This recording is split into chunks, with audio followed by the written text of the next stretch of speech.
keeping up with our motto, let learning be a joy and teaching a pleasure. Here we are with a remote teaching and learning process to bridge the gap. Happy learning, students. Standard 4, Subject Computer, Chapter 1, Topic Input and Output Devices. Children, if I ask you all what is a computer, you will tell, Miss, it's an electronic machine. From childhood, we are learning this. Now, let's add to this. Computer is also a data processing machine. It needs users' instruction to perform any job. It produces useful information for the user. Now, but how do you give data and instruction to the computer? How can it return the useful information? So, to help you with all these, we have various input and output devices. Now, let's learn what is input device first. Input devices are devices which are used to give data and instructions to the computer. There are various types of input devices depending upon the type of data you want to enter, like keyboard, mouse, joystick, light pin, etc. and etc. Let's learn all these in detail. The first input device is a keyboard. The keyboard was invented by Christopher L. Scholz about 134 years ago. It is used to enter data and instructions into the computer, and they have 104 buttons on the keyboard which are called keys. The next input device is a mouse, which is also known as a pointing device. It works on the principle of point and click. Most of the latest mouses these days include a wheel in the middle of two buttons that help us to scroll through documents more easily. This is a joystick. It is also an input device. I'm sure many of you all might be playing games on the computer. This joystick helps in the movement of the characters in the computer games. The next input device is a light pen. It is a pen which is used to point directly on the screen or onto the objects. It is like a stylus which comes with some of the mobiles which are used to do signatures or point at the subjects, etc. The next input device is called a scanner. We can store photographs, diagrams, any documents with the help of a scanner.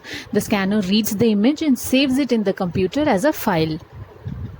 After the scanner comes the microphone. It is an input device used to record sound or voice into the computer system. You can store voice data in the computer by speaking in front of this device. These were few of the commonly used input devices. Now let's move to the output devices. What are output devices? The devices which are used to display the results or information are called output devices. You can view the output on the monitor or print. Now these two are the commonly used output devices. The first output device that we are going to learn is a monitor or the screen. This is the most common output device connected with the computer to display the processed information. It looks like a TV and is also known as a VDU, that is the Visual Display Unit. Nowadays LCDs are more common because of the sharp features, flat screen, etc. etc. The images that you see on the screen, how do you think are made? Now those are made with pixels. Pictures are displayed by using a large number of very small dots on the screen called pixels. The number of pixels that a monitor can show on its screen is referred to as the resolution of the screen. Moving on to the next output device, it is the printer. Now printer is an output device of the computer system. It gives a printed output of the result that appears on the monitor screen.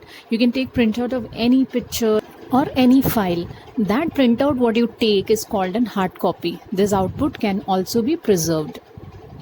The next output device are speakers. They are categorized as output device and they are used to listen to music or sounds played by the computer. Normally they come in pair and have different shapes and sizes. The next and the last output device is called a plotter. Now plotter is similar to a printer, but in this we can take the printout of photographs, drawings, images stored in the computer. It is an output device which provides a high quality of printed output. It is generally used by engineers and architects to take the printout of their plans and layouts which are much bigger in size. With this, students, we come to the end of the chapter. Hope you might have understood. Now before I end, I want you all to have some fun. Now answer to these questions, you can write it down in the notebook and show me once we meet soon. Okay? Now which of your sense organs works like input devices? Have you seen joystick in any other machine? Name any two input devices you commonly use while working on computer. So, write down the answers and keep it with you. Until then, keep learning. Have a good time. Thank you to everyone.